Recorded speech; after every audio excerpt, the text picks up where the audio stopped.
قرآن مجید کو دیکھنا عبادت ہے. دوسرے امیر المومنین حضرت علی ابن ابی طالب علیہ السلام کہ چہرہ انور کی ظاہر کرنا عبادت ہے. روایت ہے کہ ایک شخص نے خانہ کعبہ کے پاس حضرت ابو ذر سے پوچھا کہ آپ حضرت علی کے چہرے کی طرف زیادہ دیکھ رہے ہیں جبکہ آپ خانہ کعبہ میں موجود ہیں, آپ اللہ کے گھر میں موجود ہیں, لیکن علی کے چہرے کو آپ زیادہ دیکھ رہے ہیں. تو جناب ابو ذر نے فرمایا النظر الی علی ابن ابی طالب عبادہ, کہ کیا تمہیں نہیں معلوم ہے کہ علی کے چہرے کی طرف دیکھنا عبادت ہے. اور اس کے بعد فرمایا والنظر الی الوالدین, اور اسی طریقے سے والدین کی طرف محبت اور رحمت کی نظر سے دیکھنا بھی عبادت ہے. لہذا انسان اپنے والدین کو محبت و رحمت کے ساتھ دیکھے. اس کے علاوہ روایت ملتی ہے کہ جناب موسیٰ کوہ طور پر اللہ سے مناجات کرنے جایا کرتے تھے اور اللہ سے مناجات کیا کرتے تھے. ایک دن جناب موسیٰ نے دیکھا مناجات کرتے ہوئے کہ کوئی شخص ہے کہ جس پر عرش الہی سایہ فگن ہے, جو خدا کے عرش کے سائے میں ہے. جناب موسیٰ نے کہا یہ آدمی کون ہے کہ جو تیرے عرش کے سائے میں ہے, جس پر سایہ فگن تیرا عرش الہی جس پر سایہ فگن بنا ہوا, یہ کون ہے؟ آواز آئی اے موسیٰ یہ وہ بندہ ہے, یہ وہ شخص ہے جو اپنے والدین کے ساتھ مہربانی اور شفقت سے پیش آتا ہے. لہذا اپنے والدین کے ساتھ شفقت سے پیش آنا, مہربانی سے پیش آنا, محبت سے پیش آنا اس کا بہت مرتبہ ہے. روایات میں والدین کے مقام کو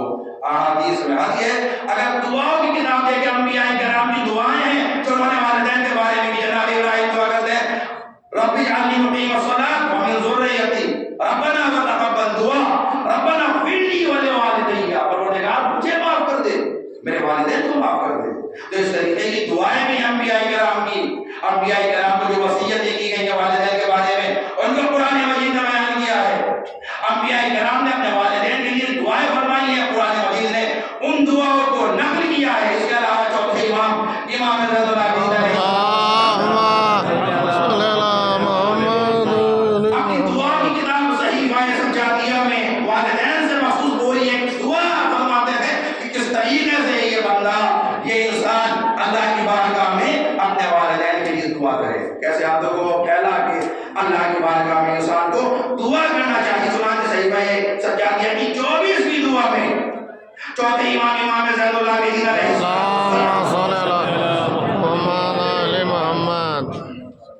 ابتدا میں درود و سلام کے بعد اپنے ماں باپ کے حق میں دل نشین اور بہت ہی پیارے انداز میں پروردگار عالم سے دعا کی درخواست کرتے ہوئے اس طریقے سے کہتے ہیں کہ اللہم اجعلنی احابہما حیبت السلطان, خدایا تو مجھے توفیق دے کہ میں اپنے ماں باپ سے اس طرح ڈروں جیسے کسی جابر سلطان سے ڈرا جاتا ہے. میں اپنے والدین سے ایسے خوفزدہ رہوں جیسے کسی جابر سلطان سے ڈرا جاتا ہے, اور ان کے ساتھ اس طرح مہربانی کروں جس طرح ایک مہربان ماں اپنی اولاد کے ساتھ مہربانی کرتی ہے.